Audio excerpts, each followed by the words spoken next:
I'm King Link, and it's time for the Humble Choice March 2022 review. This month, once again, we have 8 titles, and shockingly, Humble might actually have a solid month, though there is one big asterisk to this, right below Mass Effect's title, which we will talk about later. However, the lineup looks good, so let's see how the games actually are. As always, I play each game for an hour, and I'll tell you what I think of them and if you should check them out and who might enjoy them. We'll start with Desperadoes III, a tactical stealth game in the old Wild West. When I reviewed Partisans 1941 in December of 2021, someone mentioned Desperados, and since then it's been on my list to look out for. A couple months later, sure enough, Humble delivers. Where Partisans was a combat-focused game, Desperados feels like a stealth game where players are more focused on avoiding direct conflict instead of setting up firefights. Desperados 3 also relies on a more movement-based control scheme that works great with the controller rather than an RTS, though it does have a configuration if you prefer a control scheme similar to the RTS genre. I had a few minor issues with the control scheme and camera, but it comes down to something I need to practice with a bit more. There's also a great quick save feature, which shows the game really believes in trial and error. It's also a lengthy game, apparently lasting over 20 hours, closer to 60 if you try to go for a full completion. Pick this up if you like stealth games or real-time tactical games. Apparently that's a genre that I've just heard of or at least keep forgetting about. If you want a more active but stealth-based version of Partisans, this is it, and I swear I'm going to find some time to return to this one because, while it is a very long game, I enjoyed myself quite a bit with this one. Mass Effect Legendary Edition. Let's get it out of the way. It's on Origin. Mass Effect Legendary Edition is all 3 Mass Effect games remastered and sold in a single title. You have 3 fantastic BioWare RPGs, which is one of the last great franchises they made. A lot of people have criticized the 3rd title here, but in my opinion, all 3 of these games are excellent, and worth playing as a trilogy. Just treat the entire final game as the conclusion of the series, and you're going to be well rewarded.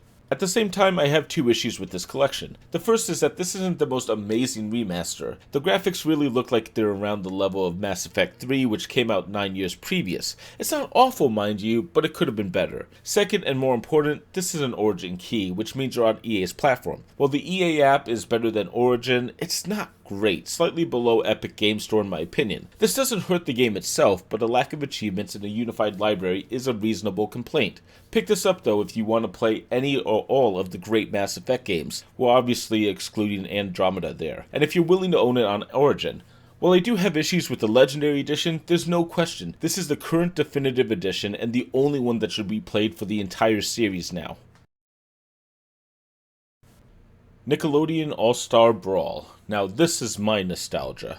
Oh Nicktoon, how I grew up with you and now can have you smash each other in the face with your own brand of moves. There's 21 characters, including fighters from SpongeBob, Avatar The Last Airbender, Teenage Mutant Ninja Turtles, and more. Classic characters like Reptar, Invader Zim, and Danny Phantom really bring me back as well. The gameplay is similar to Smash Brothers, but, wait, no. It's Smash without the items. Yet there is a lack of content as well. 21 characters is quite a bit, but there's a standard one-on-one arcade mode, a local battle mode, and an online mode that's pretty dead. Around 100 people were playing the game, but I matched with a single player for 30 minutes in a row in casual mode, and they weren't exactly a strong challenge to me. The gameplay itself was good, but it's also exactly the same as Smash, and given the option, well of course, that's a better title. Pick this up if you're nostalgic for any of these characters, but also consider why. I love these characters. I actually fanboyed out about this game for the entire time I was playing it, but knowing most of these characters, I still don't see a reason to return now that I've played with them. If there was a guy who also had the same connection that I had, I could see popping this in and throwing down with him, but I also could see doing that with a lot of fighting games and probably would choose one of those. This one just doesn't have a major standout feature for me. The Dark Pictures Anthology, Man of Medan. I learned how to say that, unless I got it wrong, and then I still don't know. Man of Medan is part of a horror series with a large focus on telling scary stories. This is made by Supermassive Games, who also made Until Dawn, and if you don't know those games, well think of a better version of what David Cage does, though with more jump scares, and that's a pretty accurate representation of this. While this game is a horror game, it does appear to get that reputation more for jump scares than anything else. This game definitely will not appeal to everyone, but I can say that the graphics on this game are extremely well done. There's also an atmospheric feeling to parts of the game that I played, which makes me want to play more, even if I hate those jump scares and just in general horror. The studio is known for making games where your decision matters, and in this one they have an interesting system where your character traits do that successfully by allowing you to choose what you can say based on who you are. There are also some couch co-op or online multiplayer options, but I didn't get to try them out. From what I hear though, they work pretty well. Pick this up if you like a game that's more story-based and jump scares. From what I hear, this isn't the deep horror that most people want, but more like a B-movie style horror. I found it interesting, even if I'm not a fan of horror though. With a 4-hour runtime for a single playthrough, I will likely play this before the month is out, potentially before the weekend is. Red Solstice II Survivors, another real-time tactical game. Red Solstice didn't really interest me after 2 missions. They were story-based to get the player ready for the game, and honestly I almost turned off the game due to how boring and lacking these missions were. I then played another mission, the first randomized mission, and I kind of suddenly got it. This is a game that takes a while to get started, and players will need to stick with this game to get through some rough patches, but when you do, you get a nice randomized multiplayer experience. The game does have traces of XCOM, where you build out a squad and can play with either AIs or other players, up to 8 of them.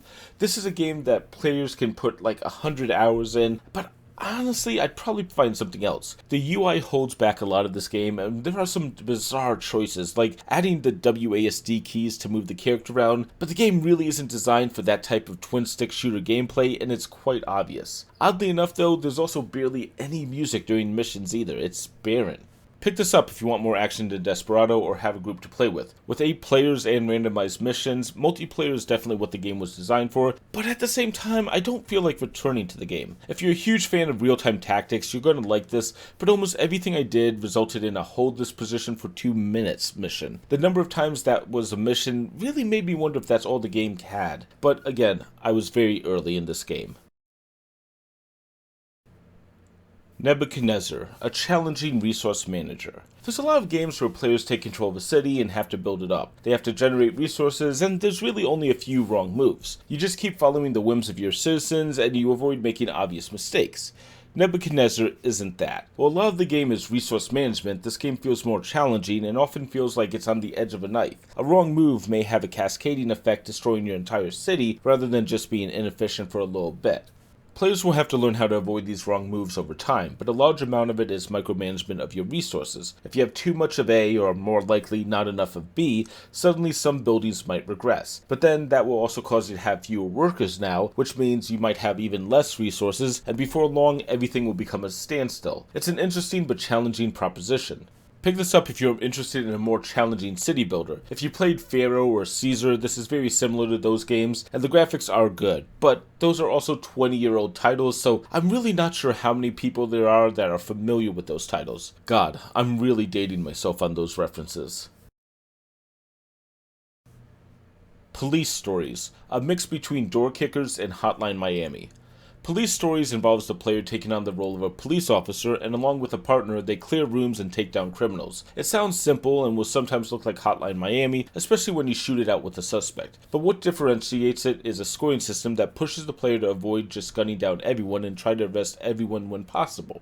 Which is also where the challenge comes in. On normal difficulty, Police Stories can be extremely hard. I struggled on that first level as the game is heavily focused on snap decisions. Only shooting enemies who pull out a gun is a major element, but there's a need for a fast reaction time sometimes as well. Some systems felt like they weren't working too well, but the challenge and the fact that every encounter with an enemy was dangerous, both to my character and my score, enhances the experience. Pick this up if that sounds interesting to you. The fact you need to make a snap decision not once but every time you do almost anything in Police Stories made it an interesting game. Police Stories was extremely challenging, but I really wanted to beat the level even though I was getting my butt handed to me. There is a difficulty option that makes the game very easy, but after one attempt I was back to normal because that was the better of the 2 difficulties.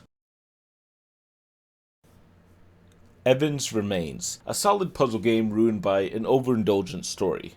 I like the first 15 minutes of Evan's Remains. A girl appears on an uninhabited island and solves some interesting platforming puzzles with a couple of clever tricks. They were solid puzzles and I was looking forward to seeing more. But over the hour I spent with Evan's Remains, the story kept popping up, and rather than hinting at something bigger and getting out of the way, the game got stuck in that story and just had long-winded discussions that really weren't extremely interesting.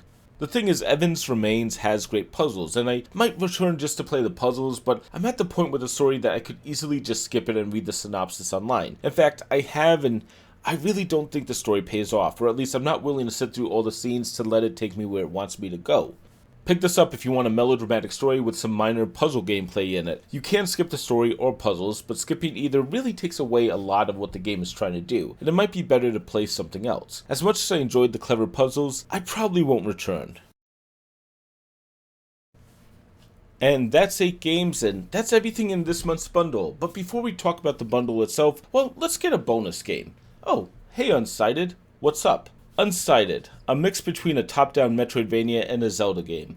Unsighted looks great and has tight controls. The story is the player is an automatron who's trying to gather 5 shards from your allies to build an ultimate weapon. It's a typical Heroes-style journey where the player ventures out, though without a feeling that there's a mandatory path to follow. Unsighted results in an amazing adventure through an unknown land. But Unsighted also has a major system that's a bit divisive. Each character, including the player, is running out of power, and time is constantly ticking away. Players get items that will restore the time for either themselves or other characters. The time limit amounts to around 5 hours, but with the items that can be extended far longer if you use them. However, if you don't like the sound of this, well, there is a mode that eliminates it, but it is a big piece of the game here. Pick this up if you like Zelda, Metroidvania, or even challenging games like, what is this?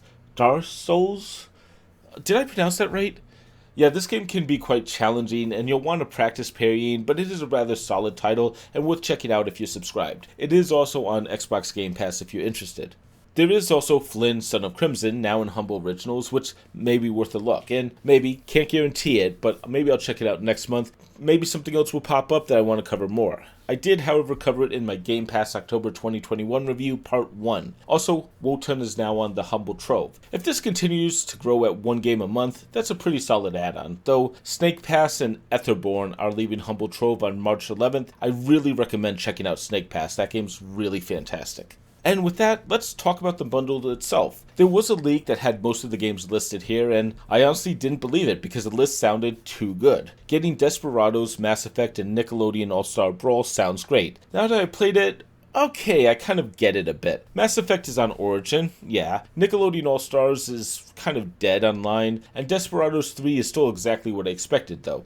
On the other hand, there are still major titles, such as the Man of Medan. The list is great, and I just hope this is the one time that we have to talk about Origin keys. Then again, I think this is also the one major title that I think everyone can agree on wanting from EA. The rest of the bundle was a roller coaster. There wasn't a truly awful game yet again, and the list was quite good, though I would say there are 2 camps. The fact there were so many major titles makes me wonder if next month we'll continue to see more great games. So let's just move on to the tier list. Screw grading system from A to F. We'll skip the F tier because I don't think any games really warrant that. Trust me, I'm waiting for Humble to slip back into their old habits, but not this month. We'll just move up to the D tier and start with Red Solstice 2 Survivors. I started to understand more of this game by the end, but I also hated that first boring half hour. I think there's a kind of promise in this title, but it's a promise in the game that's going to have to be dug out, and that's kind of too much work here. It felt like an early access game, but it came out 7 months ago. The other game in D tier is Evans Remains, and I enjoyed the puzzles here, but I also just got so bored with the long-winded story, I don't know if I'm ever going to return. There are a lot of great puzzle games out there, so do I really need this one? Someone will enjoy the story, but maybe I was just feeling rushed through the time constraints, but this is not well paced, and that's always going to be a problem. I'm a little disappointed. And with D tier out of the way, we'll just move on to the one game in C tier, which might be a controversial pick. Let's just talk about it. It's the dead game, Nickelodeon All-Star Brawl. I have thought about it in each slot, and when I started it, my nostalgia really kicked in so hard. It was an A tier game, but then I realized I played through the entire arcade mode, and after that, it's just repeating arcade mode or playing offline Brawl, so it drops to B tier. Then I realized the game is dead online, so normally that just gets an F tier. But there are offline modes that are playable, so it's a D tier, and that's what it is. Except my nostalgia made one last push, and it worked, so Nickelodeon All-Star Brawl gets the bottom of C. Feel free to call out my admitted bias in the comments. And this is how the tier list looks after C tier. Honestly, not that bad. We still have 5 games left in 2 tiers. Let's see what's in B. The bottom of B tier is Nebuchadnezzar. This is a strange game, and maybe I'll play more and get deeper into the micromanagement and strategy, and maybe I'll play more and get frustrated when everything goes wrong every time. But I think this is a solid title and worth a look. The challenge in that micromanagement is intriguing. The next game in B tier is Police Stories. I enjoyed my time with this title quite a bit, and while the difficulty did get the better of me, I really never wanted to quit. I kept trying different tactics. The story probably isn't as important here, but I started to notice I got this feeling of adrenaline spiking every time I kicked in a door, and there's not many games that can do that so consistently. The top of the B tier is Dark Pictures Anthology, Man of Medan. This is a shorter title, but it also looks incredible, and I really want to see where it goes, even if I probably also don't because of the horror elements, though it does focus far more on the story. I almost gave this an A tier, but I think it falls just short of that. And with 6 titles down, there are 2 left and only 1 tier remaining, but what order will these titles be in? We'll again start with the bottom, and yeah, it's Mass Effect Legendary Edition. I'm really torn here. I hate the Origin Key quite a bit, but I also can't deny this is the best way to play 3 extremely solid titles. The graphics aren't that amazing, but it's still worth playing, it's worth getting the bundle for, but that Origin Key is a huge asterisk. And the best game, unsurprisingly, is Desperadoes III. This easily wins the top game, and before I started it, I didn't think I'd enjoy this game that much, but Desperadoes is solid. I love the gameplay, the stealth works really well, the quick save alone probably makes it more of a joy than a chore, and how the game pushes the player to use quick save as necessary with the acceptance that it's a trial and error game, where most stealth games ignore that's how players approach them, is really revolutionary. It's also a long title and feels polished, which is exactly why it's earning the top spot. And that's what I have for the Humble Choice March 2022. It's been a good month and I'm curious where Humble goes next. Honestly, I'd like this to be the standard, where Humble has to meet this bar to be really on track. Also, I want to call out that right now there's a Humble Heroine bundle that's worth checking out. $20 for Celeste, Scarlet Nexus, and Tacoma is pretty good on its own, and Girls Who Code is a worthy organization. Maybe this is the beginning of a renaissance for Humble, or maybe it's just 2 good releases in the span of as many days and it will turn back to how it used to be. We'll find out next month. If you're new here, consider subscribing. I do one of these videos every month for Humble Choice and have a similar video for Game Pass. Ring that bell to be notified of both, 2 videos a month. That's it. If you want to be even more awesome, comment, like, and share this video. It means a lot. It will really help the channel, and I'll absolutely, of course, appreciate it. I'm going to be popping up some other videos for you to check out. I hope you enjoy them too. See you next time.